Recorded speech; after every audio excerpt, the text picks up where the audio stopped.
Welcome to our channel. ఈరోజు సైకాలజీలో మనం ఇంపార్టెంట్ క్వశ్చన్స్ తెలుసుకుందాం. ఫస్ట్ క్వశ్చన్, వ్యక్తి పరిణతి చెందడానికి అతనిలో ఏర్పడే ప్రగతిశీలక మార్పుని ఏమంటారు? అభ్యాసం, వికాసం, పెరుగుదల, పరిపక్వత. సో వ్యక్తి పరిణతి చెందడానికి అతనిలో ఏర్పడే ప్రగతిశీలక మార్పుని ఏమంటారు? అభ్యాసం అని అంటారు. సెకండ్ క్వశ్చన్, అసాధారణ పరిస్థితిలో రెండు అండాలు విడుదలైనప్పుడు భిన్న శుక్రకణాలతో సంయోగం చెందితే వాటిని ఏమంటారు? ఆన్సర్ వచ్చేసి అసమరూప కవలలు అంటారు. థర్డ్ క్వశ్చన్, విజ్ఞాన తృష్ణ ఈ దశలో కనిపిస్తుంది. శైశవం, పూర్వ బాల్యం, ఉత్తర బాల్యం, యవ్వనారంభ దశ. సో విజ్ఞాన తృష్ణ ఏ దశలో కనిపిస్తుంది? పూర్వ బాల్య దశలో కనిపిస్తుంది.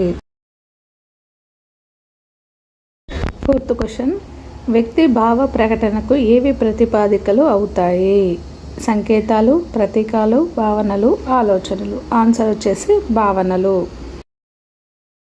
ఫిఫ్త్ క్వశ్చన్, స్కిమాటా అనగా బొమ్మలతో ఆట, స్మృతి చిహ్నాలు, సంజ్ఞానాత్మక నిర్మితులు, బొమ్మరిల్లు కట్టుకోవడం. స్కిమాటా అనగా ఏంటిదన్న? సంజ్ఞానాత్మక నిర్మితులు. సిక్స్త్ క్వశ్చన్, జీవితానికి పునాది దశ.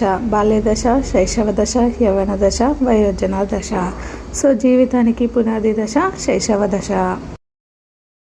సెవెంత్ క్వశ్చన్, పిల్లల్లో భయం కంటే ఎక్కువగా కనిపించే ఉద్వేగం. ఆనందం, కోపం, అసూయ, ప్రేమ. సో పిల్లల్లో భయం కంటే ఎక్కువ కనిపించే ఉద్వేగం ఏంటిది? కోపం. ఎయిత్ క్వశ్చన్, ఒక వ్యక్తి తన గురించి, తన చుట్టూ ఉన్న పరిసరాల గురించి అవగాహన ఏర్పరచుకోవడాన్ని ఏమంటారు? మూర్త భావన, అమూర్త భావన, ఆత్మభావన, సంయోజక భావన. ఆన్సర్ వచ్చేసి తన గురించి కాబట్టి ఆత్మభావన.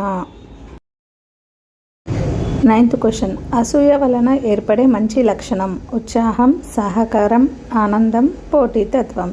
సో ఎవరిలైనా అసూయ వల్ల ఏర్పడే మంచి లక్షణం పోటీతత్వం. 10th క్వశ్చన్, ఏది లేనప్పుడు పరిపక్వత జరగదు? పెరుగుదల, అభ్యసనం, ప్రేరణ, వికాసం. సో ఏది లేనప్పుడు పరిపక్వత జరగదు? అభ్యసనం లేనప్పుడు పరిపక్వత జరగదు. 11th క్వశ్చన్, ప్రాణం లేని వాటికి ప్రాణం ఆపాదించే దశ. మూర్త ప్రచాలక దశ, అమూర్త ప్రచాలక దశ, నియత ప్రచాలక దశ, పూర్వ ప్రచాలక దశ. సో ప్రాణం లేని వాటికి ప్రాణం ఆపాదించే దశ పూర్వ ప్రచాలక దశ. 12th క్వశ్చన్, ద జూక్స్ గ్రంథ రచయిత. Gordon, Kallikak, Goddard, Dugdale. The Jukes గ్రంథ రచయిత Dugdale.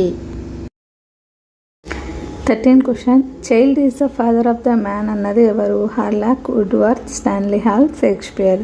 So child is the father of the man అన్నది షేక్స్పియర్. 14th క్వశ్చన్, చలనాత్మక రంగ అభివృద్ధిలో ప్రగతి ఏ దశలో కనిపిస్తుంది? కౌమారం, బాల్యం, శైశవం, వయోజన దశ. సో చలనాత్మక రంగ అభివృద్ధిలో ప్రగతి ఏ దశలో కనిపిస్తుంది? బాల్య దశలో కనిపిస్తుంది. 15th క్వశ్చన్, క్రీడల ద్వారా విద్య అనే అంశానికి ఏ దశలో అధిక ప్రాధాన్యత ఇవ్వాలి? ఉత్తర బాల్య దశ, పూర్వ బాల్య దశ, పూర్వ కౌమార దశ, శైశవ దశ. సో క్రీడల ద్వారా విద్య ఎక్కడ? ఉత్తర బాల్య దశలో.